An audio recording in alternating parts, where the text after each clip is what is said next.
Oui. Est-ce que vous pouvez nous faire un petit clap pour le début de la vidéo? Mais avec plaisir. Allez. Colombey les deux églises, clap première. C'est parti, soyez les bienvenus à Colombey les deux églises. Merci. C'est parti! Le périple d'Étienne et Joseph, 19 et 21 ans, L'échappée tricolore. 2000 km à la rencontre des maires. Bonjour Monsieur le maire. Bonjour. Nous sommes aujourd'hui à Colombey les deux églises pour la 6e interview de l'échappée tricolore. Du coup, notre interview s'articulera en 3 axes. D'abord l'axe sur votre parcours et sur votre commune. L'axe ensuite sur vos actions pour la commune de Colombey les deux églises. Et enfin un axe plus sur les réflexions. Et du coup, je vais commencer par une première question. En vous détachant de votre rôle de maire, votre fonction de maire, est-ce que vous pouvez vous présenter? Oh, c'est très simple. Moi, donc Pascal Babou, je suis né en 1957, le 26 septembre. Et je suis né, voilà, je suis originaire d'ici. Ma famille est ici depuis 1595. Donc la famille Babou a marqué beaucoup le village parce que vous en avez des traces tangibles, à savoir des traces dramatiques en haut du monument aux morts, bien évidemment. Avec le nom de Babou, on a eu en tête d'alphabet. J'ai 3 de mes oncles qui sont cités en haut du monument aux morts. Mon grand-père qui n'y est pas, mais il était gazé en 1914 et qui est décédé de ses suites, de ses blessures un peu plus tard. Un autre personnage, Babou, est à l'origine de tous les vitraux de l'église de Colombey deux églises. Vous voyez, donc la famille Babou a beaucoup marqué ici. Mais je suis le premier de la famille à être maire. Hein. Voilà, j'ai été élu ici en 1989 et maire depuis 2001. J'ai fait 2 mandats de conseiller municipal avant. Mon parcours est simple. Hein. J'ai fait mes études en partie en Haute-Marne, dans l'Aube, et je suis revenu terminer en Haute-Marne. Je suis parti ensuite faire mon parcours professionnel chez Peugeot à Sochaux. Quand on dit Sochaux, ça s'associe directement avec Peugeot. Voilà. De là, je suis parti à Valenciennes, dans une région que vous connaissez bien. Voilà. Pendant 5 ans, nous étions 120 ingénieurs et techniciens pour démarrer une usine de boîtes de vitesse, hein, dans le cadre de la réindustrialisation. Donc l'État était très interventionniste à l'époque avec le groupe Renault et le groupe PSA. Et moi, je suis parti, j'ai quitté Sochaux pour partir là-bas, soit dans 18 mois, puis je suis resté en 55 ans parce que ça m'a bien plu, c'était un challenge extraordinaire. Et puis les ch'tis m'ont gardé, donc je suis reparti sur Sochaux. Je suis parti là-bas jeune marié, vous voyez. Et après 5 ans chez les ch'tis, la famille manquait surtout mon épouse. On a fait 2 enfants en bas âge qui étaient donc avec nous, et du coup, on est rentré chez nous en Haute-Marne pour démarrer un parcours professionnel complètement différent, qui était de démarrer la production des premières prothèses de hanche, des implants chirurgicaux. On ne parle pas de prothèse capitaine crochet, on parle vraiment de l'implant titane. Voilà comment j'ai démarré la production des prothèses de hanche en étant directeur de production. Et puis ensuite, j'ai créé ma propre boîte avec mon épouse en 1988, avec un thème très particulier à l'époque, c'était de proposer une prestation de service de marquage laser, hein, gravure laser. Existait déjà la découpe laser et la soudure laser, mais là, le marquage n'existait pas, donc j'étais un des premiers à démarrer ça en France. Et puis voilà, la boîte aujourd'hui, elle a 33 ans. Elle embauche et on fait à peu près une 40aine de feuilles de paye par mois. On a le siège social qui est ici, bien sûr, et on a 6 petites usines en France, mais tout est traité ici, services support sont ici à Colombey. Ce qui m'a permis, pourquoi je vous raconte ça? Parce que ça m'a permis, en étant chef d'entreprise, d'avoir aussi la liberté d'organiser mon emploi du temps. Et donc de pouvoir consacrer du temps en dehors de l'entreprise, qui prend déjà beaucoup de temps, mais de m'organiser sur mon emploi du temps pour travailler aussi au service des autres à travers en particulier l'engagement communal et intercommunal avec l'évolution de la loi, puisque maintenant, comme vous le savez, les maires sont obligatoirement membres soit d'un conseil d'agglo, soit d'une communauté de communes, mais en tout cas on siège à l'étage supérieur, de fait. Voilà. Est-ce que vous pouvez maintenant présenter votre commune avec le nombre d'habitants, la région dans laquelle vous vous situez, le département? Tout à fait, donc le lien est tout à fait fait, donc voilà, la liaison est là, donc commune, donc 1989, donc je suis élu conseil municipal, en 2001, mon prédécesseur, qui aurait souhaité que je prenne la place avant, mais moi, compte tenu de l'entreprise qui était toute jeune, c'était pas possible. Donc en 2001, j'étais élu à la tête de cette commune hors norme. Voilà, parce que Colombey deux églises, c'est quoi? C'est un petit village de 400 habitants, mais qui a un complément, c'est que Colombey, c'est le bourg-centre, parce que loi Marcellin, 71, 72, 73, dans ces années-là, ont été mis en place ce qu'on appelle les communes associées. C'est ce qui présageait plus tard, ce qui allait présager justement de ce que va être les comités de communes ou les agglos. Mais à l'époque, il y avait déjà une volonté forte mais qui a été poussé à l'extrême parce qu'il n'y avait plus qu'une commune. C'est en clair, c'était vraiment une fusion. Donc je suis à la tête, en fin de compte, aujourd'hui, je suis maire de 9 villages qui siègent ici au conseil municipal. C'est qu'une commune. Il n'y a qu'un budget, il n'y a qu'un conseil municipal, il n'y a qu'un maire. Dans chaque village, on essaie de trouver un maire délégué, un peu comme le rôle d'un adjoint.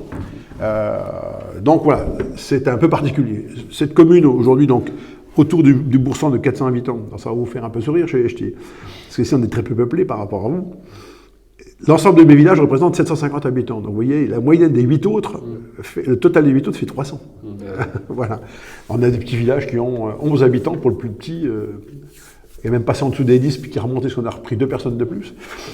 Ce qui fait un gros pourcentage quand même, 20% de plus en plus. Ceci dit, quand on a un mort, comme je le dis souvent, on a eu un séisme, on a perdu 10% de la population. Qu'est-ce qui s'est passé? On a eu un mort. Voilà. Donc c'est particulier à gérer parce que, par contre, on est relativement étendu.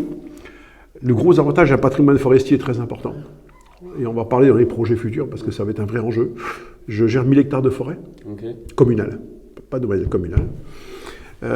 Sinon, pour revenir à ce village, qui au départ est un village rural comme les autres, qui a suivi toute son évolution, essentiellement liée à l'évolution de l'agriculture, bien évidemment.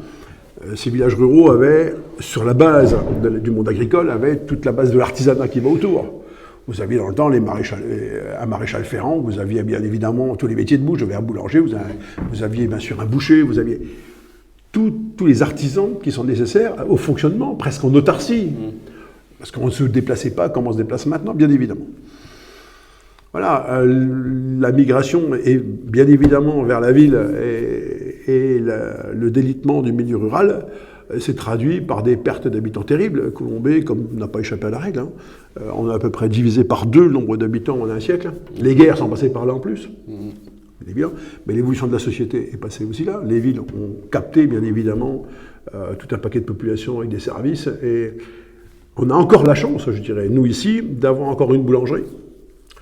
On a la chance, je ne parle pas de ce qui va être lié au tourisme, mais je vais vous en parler après, mais sur la structure même du village, on a la chance d'avoir encore un boulanger. C'est-à-dire que je pense que même sans tourisme, on aurait gardé notre boulangerie. Tous les autres métiers, le métier de bouche, les merceries, tout a fermé. Les bistrots qu'il y avait dans tous les villages ont fermé, bien évidemment. Les écoles ont été regroupées. Ici, on a la chance d'avoir un groupe scolaire qui nous permet de scolariser nos enfants depuis l'âge de 2 ans et demi jusqu'à après le collège. Voilà. Il n'y a que le lycée où on part à la ville, comme on dit. Donc on a un village qui est de base très rural, comme tous les villages de Haute-Marne, comme beaucoup de villages de France, qui se sont construits autour de l'église, sans faire des prosélytisme aucun, mais c'est une réalité. Il y a France d'en haut, tout s'est construit autour des villages. Dans le temps, comme vous le savez aussi, le savoir était entre les mains de 3 personnes, et l'autorité aussi. Il y avait l'instituteur, le maire et le curé. C'est resté longtemps comme ça. Et les empreintes, elles sont toujours là. Bon, maintenant, ça a beaucoup changé en peu de temps, surtout après-guerre. Ceci dit, on a un village qui était, jusqu'en juin 1934, un village comme les autres. Et là, on va passer sur une séquence différente, parce que vous êtes à Colombey, c'est pas un hasard. En juin 1934, arrive à Colombey un lieutenant-colonel du haut de 1,93 m, avec son épouse. Et ce lieutenant-colonel est complètement inconnu, qui s'appelle Charles de Gaulle, qui est né à Lille, qui a fait toutes ses études à Paris, qui a déjà à son actif plusieurs écrits sur ce que devait être une armée de mouvement, une armée de blindés en opposition avec toute la hiérarchie militaire de l'époque qui prônait le style de l'Maginot, armée de statique de défense. On est en opposition totale. Et De Gaulle a réuni en 1934, mais ceci dit, pour le commun des mortels, il est inconnu. Il est juste, commence à être connu dans le monde militaire, et tout juste. Est plutôt perçu comme quelqu'un un peu d'extravagant et de révolutionnaire, plutôt que quelqu'un qui est dans la tradition militaire proprement dite. Donc nous, on va arriver ici à Colombey des Églises, monsieur, et il achète en Villager une demeure qui s'appelle la Boisserie déjà, qui était une ancienne brasserie. Et pourquoi il jette son dévolu sur cette demeure? Parce que tout simplement, elle est entourée d'un parc de quelques hectares avec un mur. Et la particularité de la famille, c'est qu'elle se compose de 3 enfants, dont la petite Anne, qui est trisomique. Il faut aussi se remettre dans le contexte des années 30. Il n'y a pas les structures de la société pour accueillir ce genre de personnes handicapées. Tout est à la charge de la famille, donc les familles se débrouillent, bien évidemment, pour gérer au mieux cette situation de handicap de leurs enfants. Et Charles de Gaulle et son épouse Yvonne avaient à cœur que leur fille Anne vive dans les meilleures conditions possibles, à l'abri des regards. Et c'est comme ça qu'ils ont décidé d'acheter la boisserie, parce qu'il y avait ce parc autour. Il n'y avait pas d'eau, pas d'électricité. C'était extrêmement modeste, mais le volume était là. Et puis l'emplacement était parfait. Alors l'emplacement aussi, pourquoi je vous dis l'emplacement était parfait? Parce que, en tant que militaire et quelqu'un qui avait déjà une vision internationale assez forte, avec des écrits remarquables là-dessus, il savait qu'il ne fallait pas qu'il soit coupé trop du pouvoir politique parisien, et pas très loin du front de l'Est, où il sentait bien que la Deuxième Guerre mondiale allait arriver. Le péril montait, bien évidemment, et les garnisons étaient pilotées depuis Metz. Donc en étant ici, il était à peu près à équidistance entre Paris et Metz. Il n'y avait pas l'autoroute, bien évidemment. Et c'est comme ça qu'il s'est installé à Colombey. Et ce jour-là, Colombey, clairement, n'est plus tout à fait un village comme un autre, parce que, sans le savoir. Donc les gens d'ici sont très respectueux de ce monsieur, voilà. Et puis 1934, voilà, arrive très rapidement la Deuxième Guerre mondiale. Une des rares victoires françaises aurait été obtenue par, justement, ce certain De Gaulle, à la tête du seul régiment de chars qui pilotait. Et arrive, bien sûr, la débâcle, la capitulation, que De Gaulle n'accepte pas. Clairement, le 18 juin 1940, chance inouïe, je dirais, c'est que quelques jours auparavant, le 6 juin, la vraie histoire devrait commencer le 6 juin. Le 6 juin, il rentre au gouvernement comme sous-secrétaire d'État à la guerre. Donc un poste insignifiant, mais qui l'amène de manière officielle au gouvernement, qui lui permet d'avoir une légitimité pour s'adresser très rapidement à ce que allaient devenir nos alliés. Sans cette nomination, il n'a aucune légitimité pour aller en Angleterre ou pour prendre, entre guillemets, la tête des armées de ce qui allait être la France libre. Mais le 6 juin 1940, quand il est nommé secrétaire d'État, c'est l'événement majeur, je dirais presque, qui amène toute la suite. Donc, 17 juin, on sait ce qui se passe avec Vichy. Le 18 juin, à Londres, il demande à Churchill et aux Anglais d'avoir un micro pour appeler les Français à la résidence, et vous connaissez l'histoire.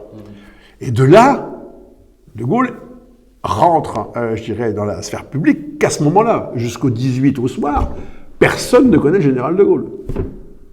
Général de brigade, 2 étoiles. Mais personne ne le connaît. Le 18, peu de gens l'entendent. Le 19, 20, 21, le 21, ça commence vraiment à résonner, oui. Et clairement, les premiers qui font écho à son appel, ce sont les habitants de l'île de Saint, qui d'ailleurs est aujourd'hui classée comme ville compagnon de la Libération, l'île de Saint, où la moitié des hommes vont le rejoindre en Angleterre, l'autre moitié reste sur place pour nourrir la population par la pêche. D'ailleurs, quand ils arrivent en Angleterre, ils sont très... Personne ne sait d'où ils viennent. Bien évidemment, on se demande si ce ne sont pas des espions, donc ils sont accueillis pas du tout comme on pourrait le croire, comme des futurs libérateurs. Non, non, pas du tout. Ils sont cantonnés par les Anglais. Vous êtes qui? Voilà.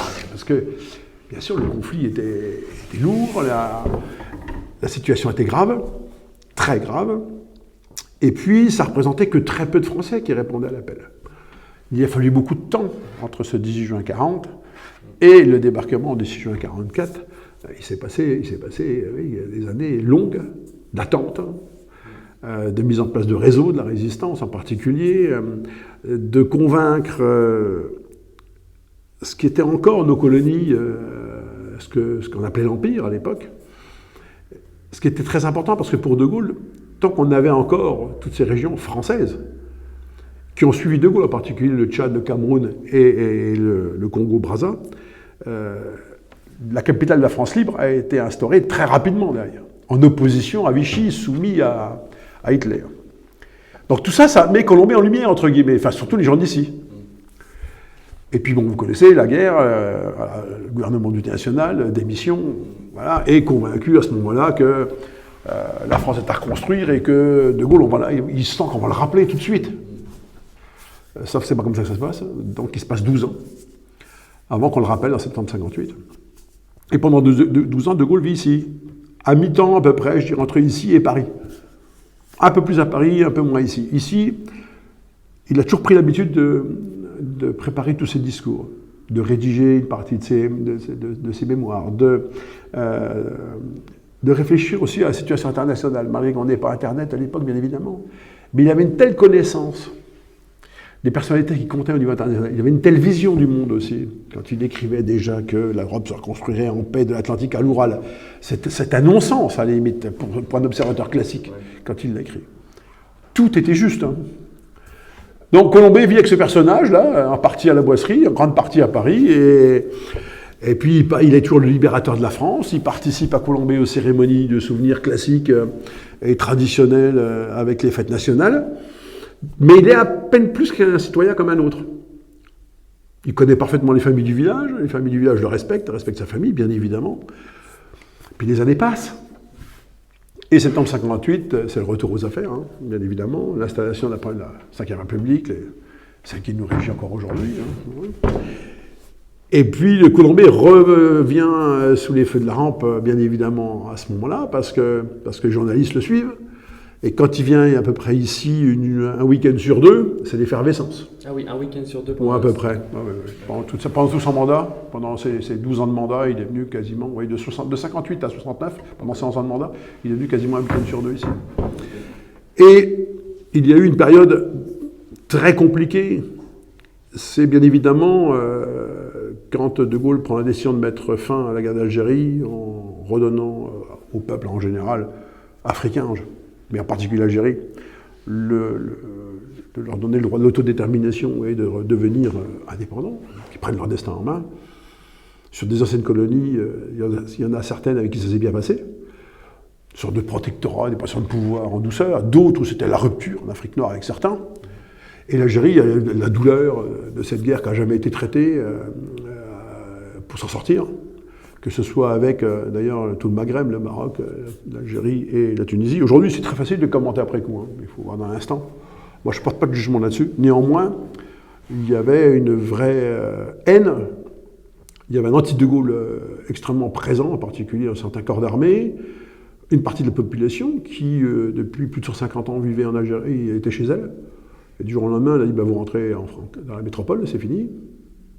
Donc tout ça, ça a créé des mouvements qui se sont cristallisés autour de certaines personnes, et il y a eu ces fameux attentats. Et bien évidemment, dont un très important, celui de Pic-Lamar. Un autre sur la route de Colombey encore, toujours, avec un chauffeur que je connaissais bien, qui s'appelait Marou. Et du coup, le village était mis sous contrôle ici. Voilà, tout le monde, une présence militaire et de gendarmes en particulier, que vous ne pouvez même pas imaginer.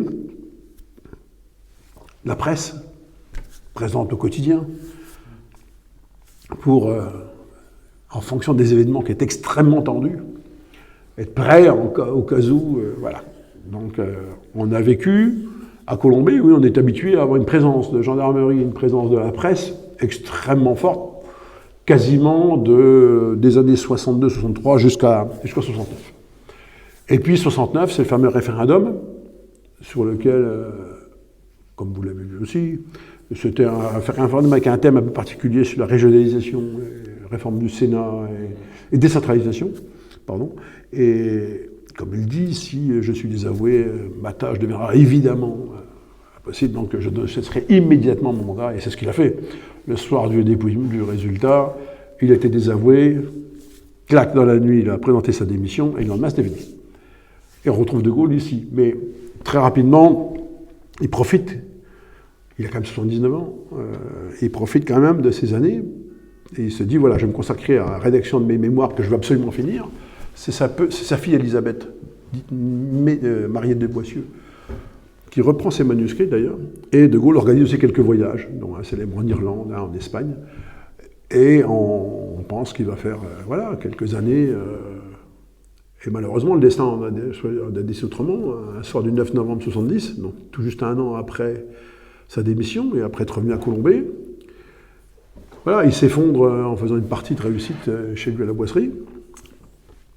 Et la nouvelle reste confidentielle le soir, parce qu'il faut prévenir en particulier sa famille, quand même, en premier, dont son fils, qui est amiral, qui est toujours vivant, qui va avoir 100 ans à la fin de l'année, le 28 décembre, et qui m'a écrit la semaine dernière, d'ailleurs, parce que je fais une parenthèse, j'ai eu l'honneur de faire partie de la promotion du 14 juillet, donc je suis nommé au grade de chevalier dans l'ordre de la Légion d'honneur par le président de la République.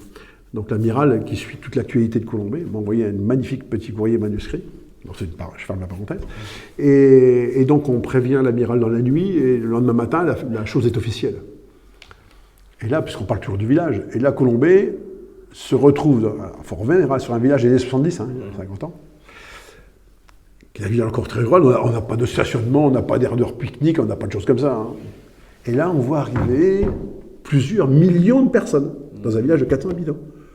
Un défilé non-stop sur la tombe du général de Gaulle pendant 3 jours et 3 nuits. Voilà, tout le monde vient se recueillir sur la tombe générale.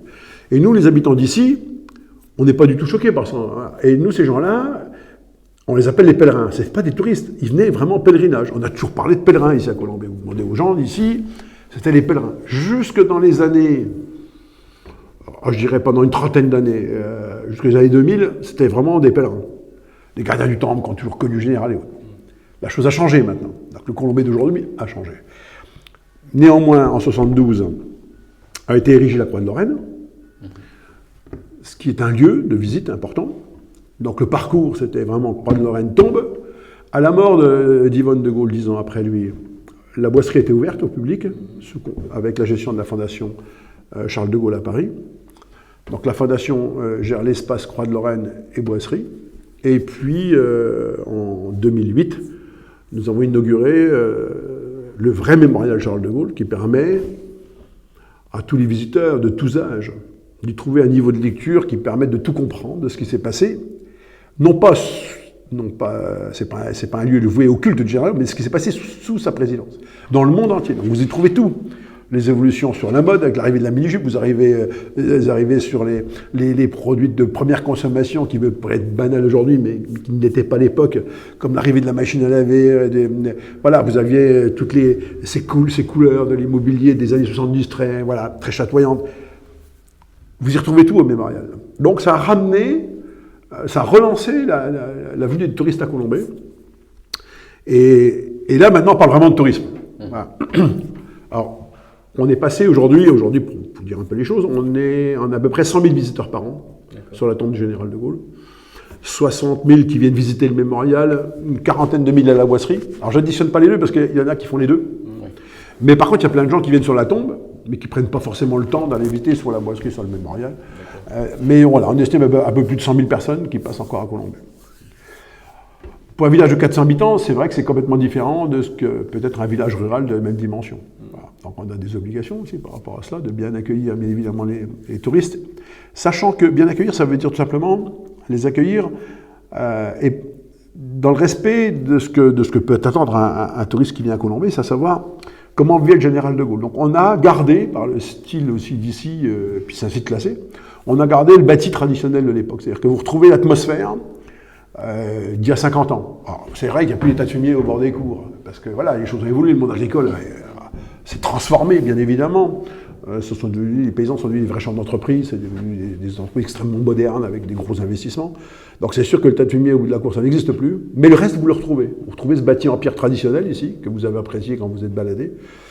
Ce ne sera jamais un village entre guillemets pot de fleurs, parce qu'ici, le climat continental, bon, cette année c'est particulier, mais le climat continental fait que normalement vous devriez être en période de sécheresse avec les cours d'eau à sec, ce qui n'est pas le cas cette année, et des hivers rudes. Ils sont de moins en moins rudes, et on a un climat fait par des séquences extrêmement marquées, comme partout. Mais néanmoins, le village, il ne sera jamais fleuri comme on pourrait l'imaginer. Voilà. En plus, ce n'est pas le style d'ici. Donc on garde ce côté pierre traditionnelle calcaire, un village propre, où il n'y a pas de ruines, où on fait attention, voilà. Dans la limite, il faut respecter la propriété privée aussi, les gens font ce qu'ils veulent. Néanmoins, on est très incitatif là-dessus, et on incite à la vigilance pour qu'au moins le patrimoine bâti soit là, propre, et pour que les gens qui viennent à Colombey s'y retrouvent. Quand ils visitent la boisserie, quand ils viennent se recueillir sur la tombe, ou quand ils vont au pied de la Croix de Lorraine ou au mémorial, bien évidemment, ils passent par le village. Donc on se doit d'avoir un village propre et accueillant, voilà, tout simplement. Voilà. Un grand merci pour cette leçon de l'histoire passionnante de Colombey-les-Deux-Églises. Si ça ne vous dérange pas, on va maintenant passer à votre action en tant que maire et avec le conseil municipal. Oui. Est-ce que vous pourriez nous présenter succinctement une initiative que vous trouvez particulièrement intéressante que vous avez mené ici à Colombey et qui pourrait éventuellement inspirer d'autres communes? Alors moi, je n'ai pas la prétention d'inspirer qui que ce soit, néanmoins. Ici, moi, j'ai eu des actions, j'ai mené des actions avec mon conseil municipal marquantes. Déjà, clairement, au lendemain de mon élection en 2001, ça a été un vrai engagement de sortir de terre ce mémorial Charles de Gaulle. Ça a été 3 ans de travail lourd avec la Fondation pour convaincre tous les partenaires qu'il fallait bien évidemment construire ce mémorial. Il y avait une vraie attente. Et que ce mémorial soit à la bonne dimension. En clair, il n'est pas question de rénover une grange pour y mettre 3 képis et 2 écrits. Il fallait respecter en même temps le site classé, mais il fallait offrir au public un vrai outil de communication, c'est-à-dire de communiquer sur ce qu'a été le général de Gaulle, mais aussi un outil de transmission, un outil de savoir, un outil de connaissance. Et c'est comme ça qu'on s'est beaucoup battu avec la Fondation Charles de Gaulle pour que ce produit sorte de terre. Clairement, c'est pas parce que c'est vrai, mais si la commune n'y croit pas, ça va pas plus loin. L'initiative, elle vient d'une structure locale, qui s'appelle le FEDER, avec mon ami Jean-Marie Vatremès. Clairement, ça n'est pas là pour prendre le relais derrière avec la Fondation. Nous étions 3 autour de la table, ici, pendant 2 ans, 3 ans. Clairement, si on ne se bat pas, on ne l'a pas. Ça, c'était un des premiers points importants. Ensuite, on retombe plutôt dans la vie traditionnelle d'un maire, c'est-à-dire qu'on est élu pour faire tout traiter le quotidien de ses concitoyens. Ce n'est pas forcément des grandes actions, mais être à l'écoute de ses concitoyens, d'assurer leur sécurité, d'assurer leur confort à travers des voiries, à travers un éclairage public. Mais surtout, se battre pour qu'on ait toujours encore... Nous, on avait beaucoup participé avec le maire précédent sur le fait de regrouper les écoles pour avoir un vrai outil performant. Parce que garder une petite école dans chaque village, je sais bien que chaque maire le fait et essaye de le faire. Mais ça n'a pas de sens aujourd'hui. Aujourd'hui, vous ne pouvez plus avoir une école comme dans le temps. Moi, je suis venu à l'école ici, dans cette salle-là. Ici, on avait 3 niveaux, ici. Il y avait une institutrice, il n'y avait pas d'ATSEM. C'est nous qui suivions le tableau, qui était ici. Il y avait le poêle à bois, c'est nous qui chargeons les morceaux de bois dans le poêle.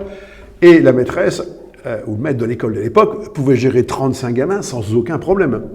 Il y avait un respect, il y avait une société qui était... Voilà, il y avait un cadre familial qui était ce qu'il était.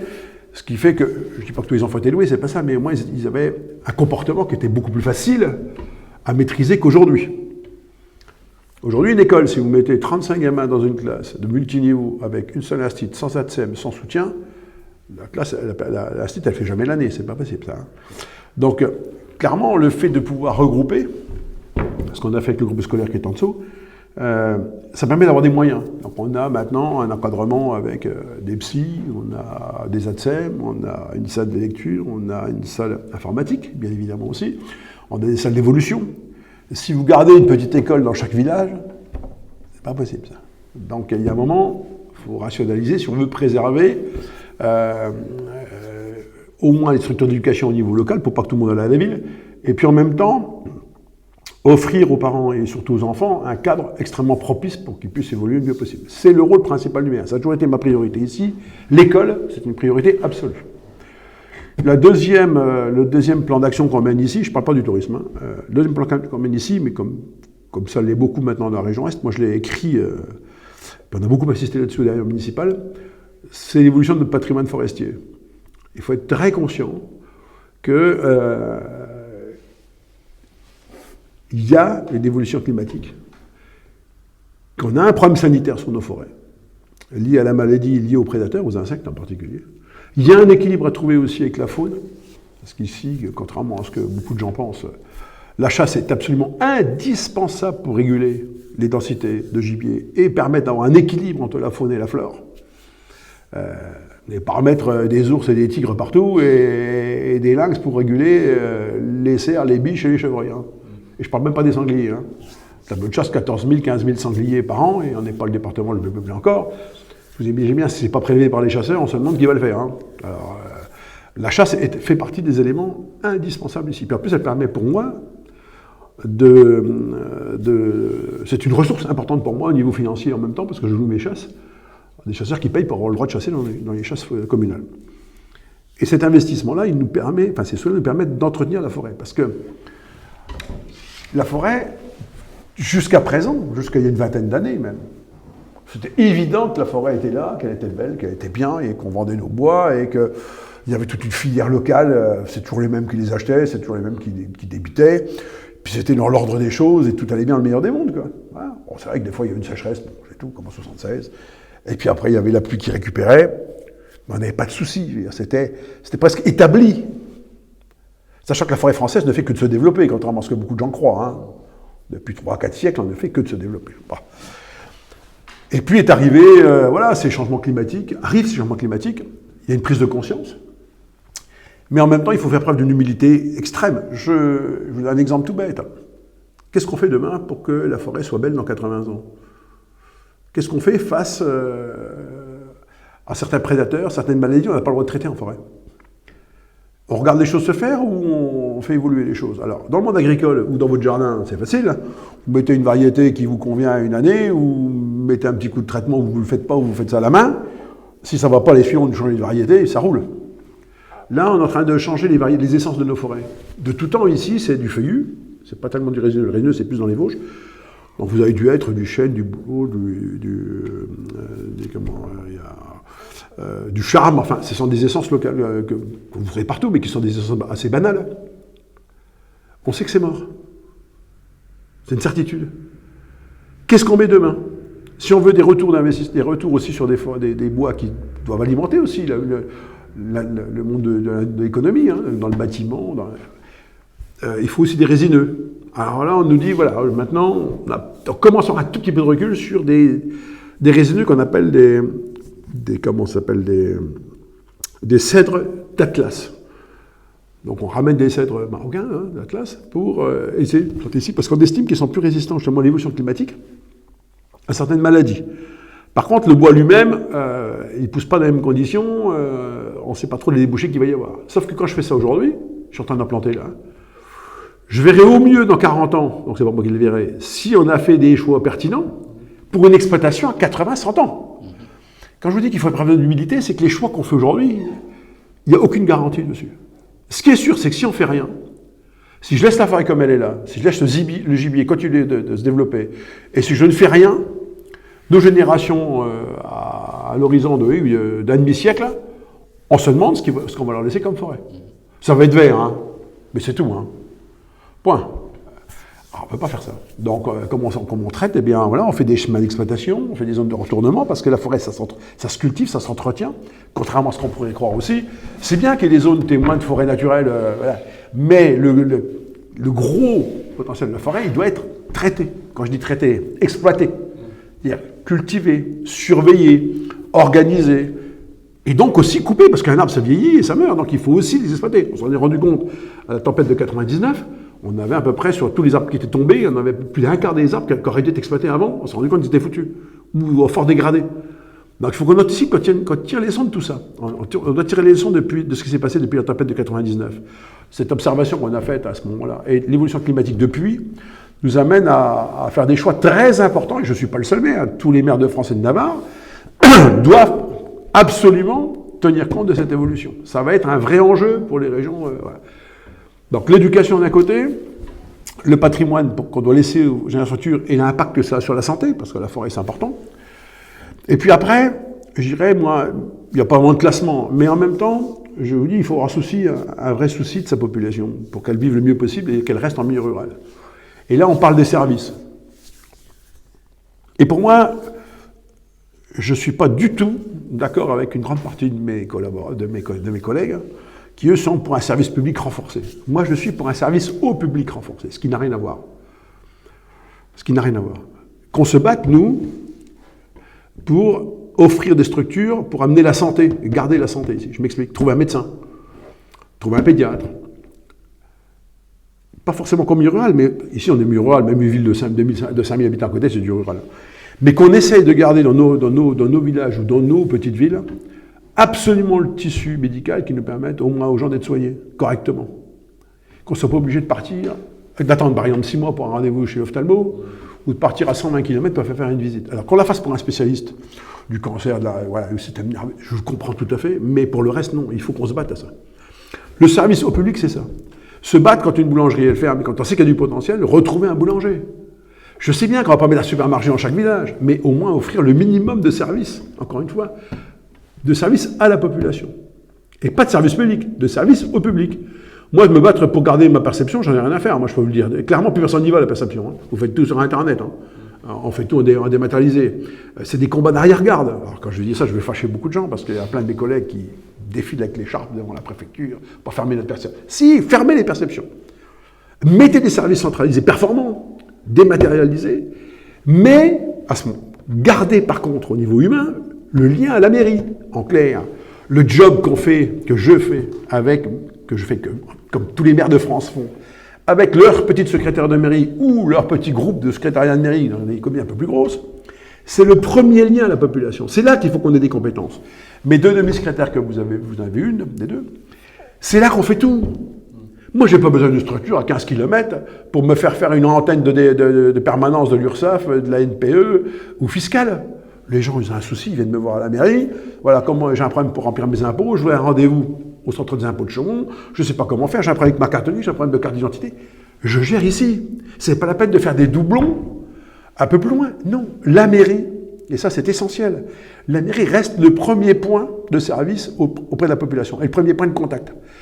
Il faut, si demain vous avez des parcours qui vous amènent à prendre des responsabilités plus importantes, il ne faut jamais perdre ça de vue. La proximité, la première proximité qu'il faut préserver, c'est le maire avec sa structure de maire.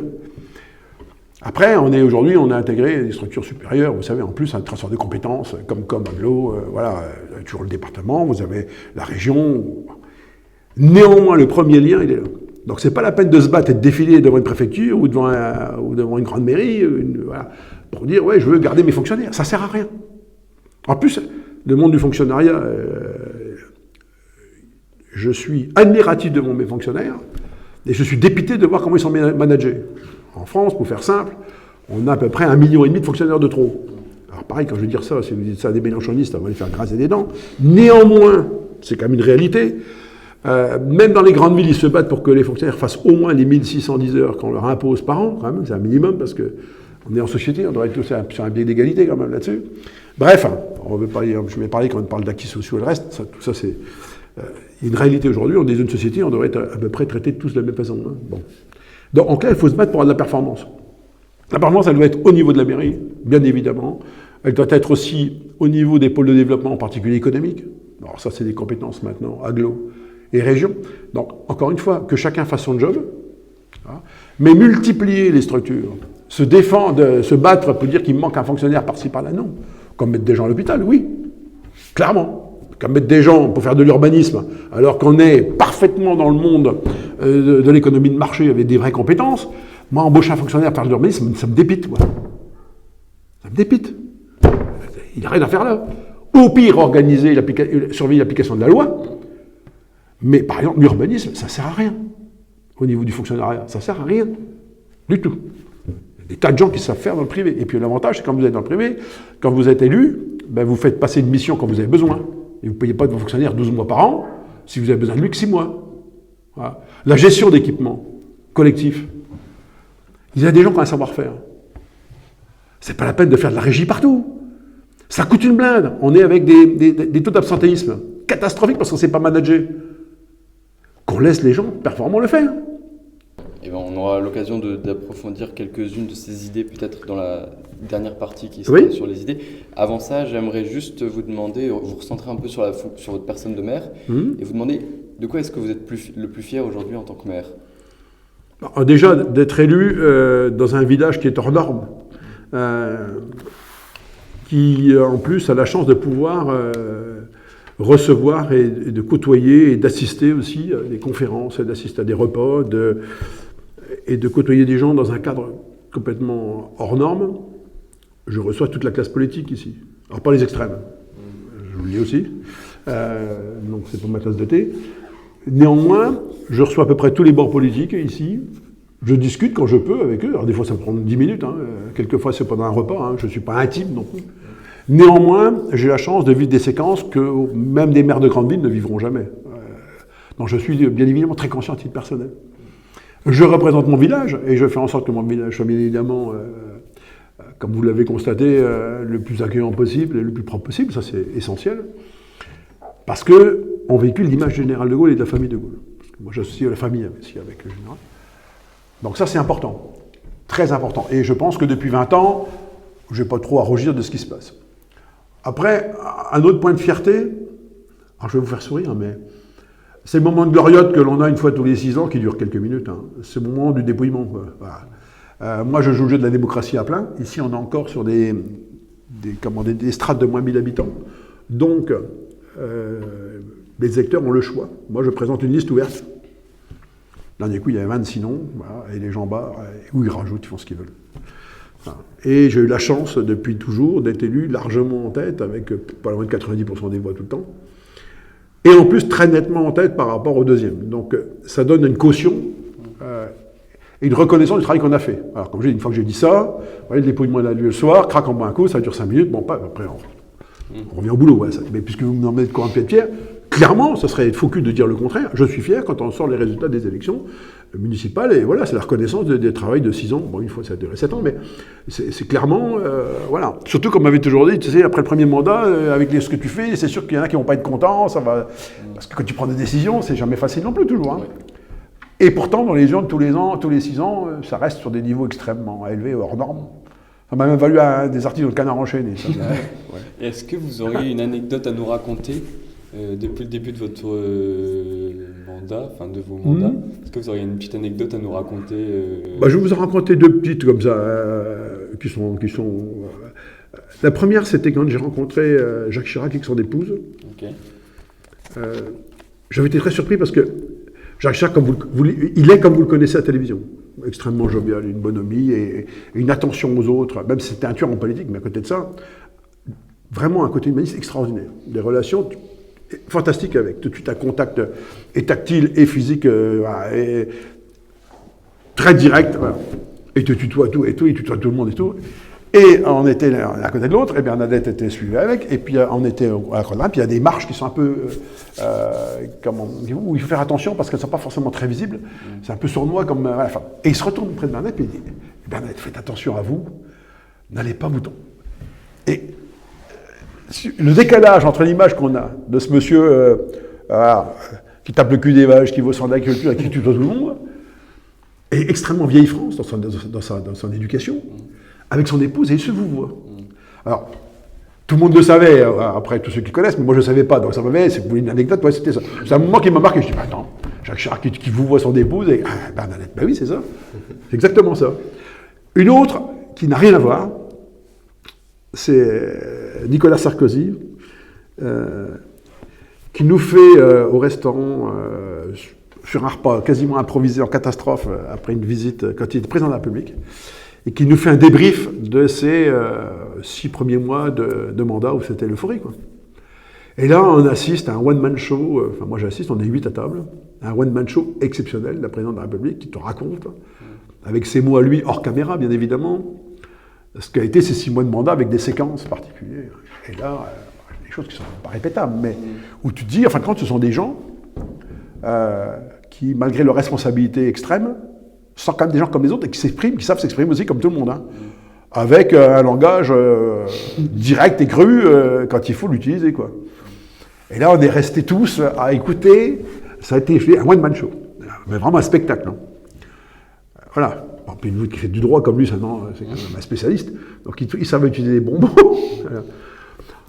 Après, clairement, pour finir là-dessus aussi, sur les visites des hauts personnages de l'État, l'arrivée, bien évidemment, de la chancelière allemande, c'est un événement important ici, parce que ça fait écho, et je reviens à l'histoire, moi je ne peux pas l'oublier, c'est que Colombey a vécu une séquence hors norme.